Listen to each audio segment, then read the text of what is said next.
தாவேகா தொடங்கப்பட்டதில் இருந்து விஜய்க்கு பெரிய அளவிலான ஆதரவுகள் எந்த கட்சிகள் கிட்ட இருந்தோ அல்லது தலைவர்கள் கிட்ட இருந்தோ வரல. பெரும்பாலும் நெகட்டிவா தான் வந்திருக்கு. இப்போ விஜய்க்கு ஆதரவா ஓபிஎஸ் பேசியிருக்காரு. விஜயுடைய அரசியல்கள் இன்று வரை நன்றாகத்தானே போய்கொண்டிருக்கிறார். அவர் எதிர்காலத்தில் என்ன நிலையை ஜனநாயக முறைப்படி எடுக்கிறார் என்பதனை பார்த்து அவருக்கு எங்களுடைய தார்மீக ஆதரவு உண்டு. இபிஎஸோட எவ்வளவு போராடி பார்த்த ஓபிஎஸ் இப்போ இரட்டை தண்டவாளத்துல வண்டியை திருப்பி இருந்தார். அந்த இரண்டாவது தண்டவாள வண்டி நிக்கிற ஸ்டேஷன் தாவேகா அலுவலகம் பணங்கி.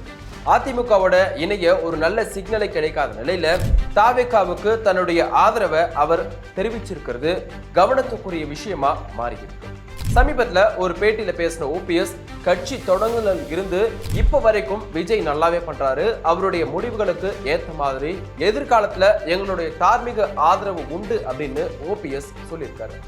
ஓபிஎஸ் உடைய நிலை வச்சு பார்க்கும்போது இது வெறும் ஒரு பாராட்டாவோ அல்லது வாழ்த்தாவோ தெரியல.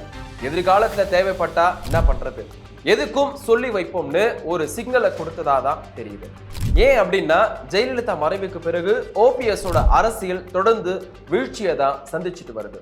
இப்போ தன்னோட அரசியல் இல்லைனாலும் இருப்பையாச்சும் நிரூபிக்க வேண்டிய தேவை அவருக்கு ஏற்பட்டிருக்கு. அந்த வகையில ஓபிஎஸ் இப்போ 3 வழிகள்ல தன்னுடைய இருப்பை நிரூபிக்க முயற்சி செய்கிறாரு. ஒண்ணு, அதிமுகவோட ஏதாவது ஒரு வகையில இணைகிறது. 2வது, புதிய கட்சி தொடங்குறது. 3வது, புதிய கட்சியோடவோ அப்படி இல்லைன்னா தாவேகாலையோ இணைகிறது. இதுல அவர் விருப்பப்படுறது என்னவோ முதல் ஆப்ஷன் தான். ஆனா அதுக்கு இபிஎஸ் இடம் கொடுக்கல. ஓபிஎஸ், சசிகலா, தினகரனை திரும்ப அதிமுகல இணைச்சிக்க முடியாதுன்றதுல இபிஎஸ் உறுதியா இருக்கிறார். ஆனா பாஜக கூட்டணி மூலமா தினகரன் அமமுகவை பயன்படுத்தி உள்ள வந்துட்டாரு. அதே மாதிரி நம்மளும் ஒரு புதிய கட்சியை தொடங்கி உள்ள வரலாம்னு யோசிக்கிறதா சொல்லப்படுது. ஒருவேளை கட்சி தொடங்கி கூட்டணியில சீட் கேட்டாலும் அதுக்கு கூட்டணி தலைமை நாங்க தான் சொல்லுற அதிமுக உடன்படுமா அப்படின்றதுக்கு உத்தரவாதம் இல்லை. அதனால கடைசி ஆப்ஷனா தாவேகா இருக்கலாம்னு சொல்லப்படுது. தாவேகாவுக்கும் இது ஒரு வகையில நல்ல ஆப்ஷன் சொல்லலாம். விஜயை தவிர்த்து பெரிய முகங்களே இல்லாத தாவேகாவுக்கு ஓபிஎஸ் வருகையும் சாதகமா அமையலாம்.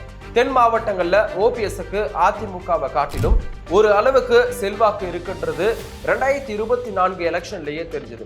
தென் மாவட்டங்கள்ல தங்கள் கட்சியை பலப்படுத்துறதுக்கு தாவேகாவுக்கு எந்த ஆப்ஷனும் இல்லாத நிலையில இது ஒரு நல்ல ஆப்ஷனா அமையலாம்.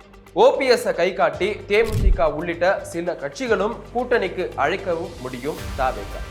ஓபிஎஸ் உடைய முடிவு என்னவா இருக்கும்ன்றது வர செப்டம்பர்ல அவர் நடத்த இருக்கிற மாநாட்டில் தெரிய வரதுக்கான வாய்ப்புகள் அதிகமாகவே இருக்கு.